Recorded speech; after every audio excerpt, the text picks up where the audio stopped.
We're here finishing off our odd numbers. Oh yes, oh yeah. Oh yeah, oh yeah, yeah. Alrighty, yo. So, right, just scroll down, come down a bit further. We're going to look at question number 11. That is telling us pick out all the odd numbers from this list. So remember, we are just looking at the numbers at the end. If we have number 12 or number 7, I'm focusing on the 2 in number 12. I'm focusing on that 7 in number 17, and so on. So number 12, the number at the end, or if you get confused when I say the number at the end, the number on the right hand side is 2. Is 2 odd or even? Even. Even. So no way. Then we have number 17. The number at the end is 7. Is 7 odd or even? Odd. Odd. So we can circle number 17. 31. The number at the end is 1. Tell me, odd or even? Odd. Excellent. 43. The number at the end is 3. Is this odd or odd? Good. So see, you just look now. You can handle this by yourself. Let me see how many odd numbers I see here. 1, 2, 3. I see 4 more odd numbers. See if you could tell Auntie what the 4 odd numbers are. Remember, the odd numbers are ending with 1, 3, 5, 7, or 9. You call out the other odd numbers for Auntie.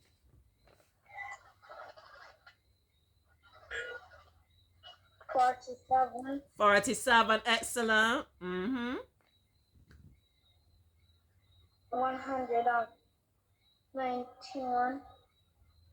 121, excellent. There are 2 more odd numbers in there.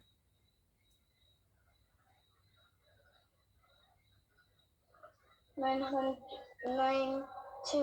91. Look at Bright Star. And 1 more odd number there, Joshua.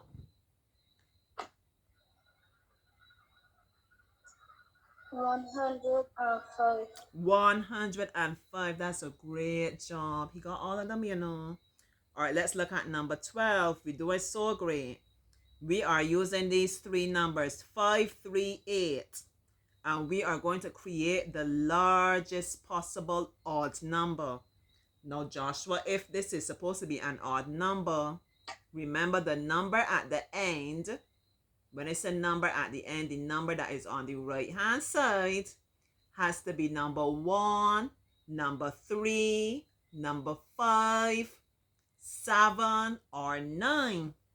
Okay? And I want the biggest number. So you know, if I'm creating a big number, I'm going to start off with the biggest out of these 3 numbers. Then I will probably come with the medium-sized number, and then I will got the smallest number at the end. But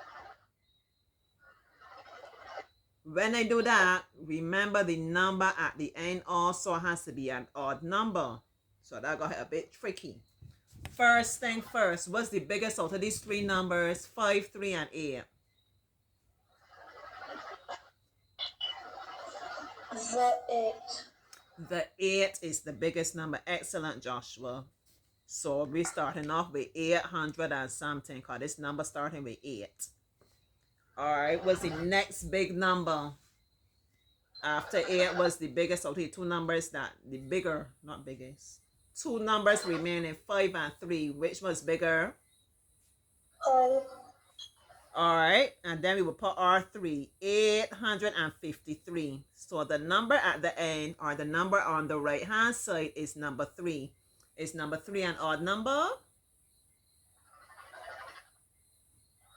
Yes, please. Yes, it is. So this is our answer, 853. Excellent. Now we are going to create the smallest possible odd number. So we're moving in the other direction. If we're trying to create the smallest number out of these 3 numbers, 5, 3, and 8, normally we would start off with the smallest number. Then we would put the number that is still small, but not as small as the smallest one. We will put the next one there and we will be going up. Small, a little bit bigger, and we going up and we going up. Okay? All right. First things first. What is the smallest number out of 5, 3, and 8?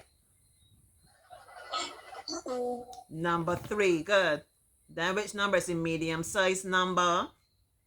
5, 5. Then which number? 3. 8. The 3, 5, 8. Now look, Joshua. Is number 8 odd or even? Even. Even. So this can be our number because remember our number must end with an odd number. Okay? Okay. So suppose we can come back again. We can change it around and say 3, 8, 5. Is 5 an odd number? Yes, please. Excellent. So this is our smallest possible odd number. So when we get these kind of questions, you see this way it's important to pay attention to the details. We're working on the smallest number. We understand that part is easy. Small number that's a little bigger, and we creeping going up. A little bigger, a little bigger. That's one part of it. But as we going up, when we get to the top of that stairs, listen, that number at the top of the stairs must be an odd number, or not. This answer can be correct. So when we get to the top of the stairs and we look and see what number we have there, and that number is not an odd number, we got to wheel and come again. And we got to just do a little changing around that the number at the top is an odd number. Okay? So we said 3, 8, 5. Excellent. Now, use all of these numbers. This time we have 4 numbers. We're doing the same thing. The largest odd number, the smallest odd number, but there are 4 numbers. We're up in the thousands now. All right, give me the largest possible odd number. So once again, we would be starting with the biggest number. Give me the biggest number out of these numbers, Joshua. 1762. Which is the biggest? We're coming down the stairs. Big number and coming down. What's the biggest number, Joshua? 9, We don't have a 9. We have 1, 7, 6, and 2. So which of those numbers is the biggest? 7, 7. Then what? 6, Excellent. Then what?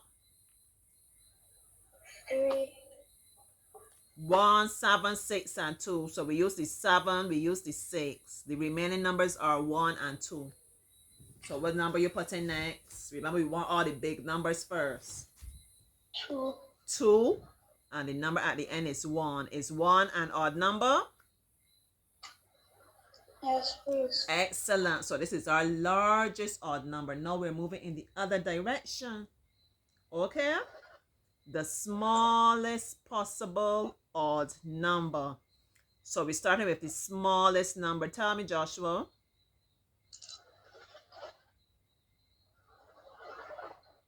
Which number is the 1, smallest? 1. Then what? 3, 1, 2. Then 6. Then 7. So this time it works out because number 7 at the end is also odd. So some children who are very observant would have realized that we actually were just moving in the other direction. 7, 6, 2, 1. And then we just write it backwards. 1, 2, 6, 7. But when we write it backwards, we have to make sure that that number at the end is an odd number. All right, I think I'm going to end it there for my Joshua. Joshua, you think you understand odd numbers a bit better? yes, please. Yeah, you did wonderfully, Joshua. You're really improving in everything. Auntie's very happy with you. I want you to continue to try your best. You always make Auntie proud. Remember, once you are trying, I know you always give me your best. Me Auntie very proud. You know something? You came on to lessons on time. You charge your phone. We didn't have any problems with anything. You know, you really make an auntie proud, you know, in all ways. I'm very, very happy, Joshua. What about your tables? Did you spend any time doing any practice since our last lesson? You look at No, that. please. No, you didn't. Okay. All right. That's all right. Joshua has a lot of work, you know. He gets a lot of homework and so on. That's fine. The tables will come. All right. So let me say bye to you. I hope you've learned a lot from Joshua. And when I say learned a lot, I don't just mean about learning spelling, learning about kites, learning about comprehension, learning about odd numbers. I hope you learn a lot about like coming to understand yourself, the different little things that you hear us talking. Like how I tell you, Joshua always tries to improve himself. Joshua likes his science. Joshua is happy to be able to expand his vocabulary. Remember, Auntie shared about the things she wants you to do as you're doing your reading. Talking about little peoples now, whether you're reading by yourself or reading with mommy and daddy, I want you to have what we call an inquisitive mind. That's another way of saying curious. And if you don't know the word curious mean, you're always asking a lot of questions. Like you see how that boy was with the kite? I wonder this. I wonder if the kite has the bird as his friends. I wonder if the rain comes from the cloud and he's wondering. That's how we learn. By wanting to learn things, by wanting to find out things, by asking questions, right? Yeah. That's how people came to invent things, you know, because they didn't just accept things as they are. No. They said artists yesterday, not now in the chair. And probably before you never had cushions in the chair. So one day some smart person had to say, I wonder if it's a way that I could sit in the chair and be more comfortable. I won't be sitting on the hardwood all the time. Yeah, and he decided to create something called a cushion. Or some bright person when you first had the internet. I wonder if it's another way I could communicate with persons who are not here in the same room. Rather than having to call them on the phone. I wonder if there's a way, you know, we could communicate and we could like be looking at the same things and talking and so on. And some smart person created the internet and created ways that we could have online meetings and so on and learn. Yeah. So you never know what you two are capable of discovering and creating. Remember, no limits, right, Joshua? Joshua, tell them no limits, right? Right, Joshua? Joshua tired of Auntie now, you know. He said, yes, please. He had enough of Auntie.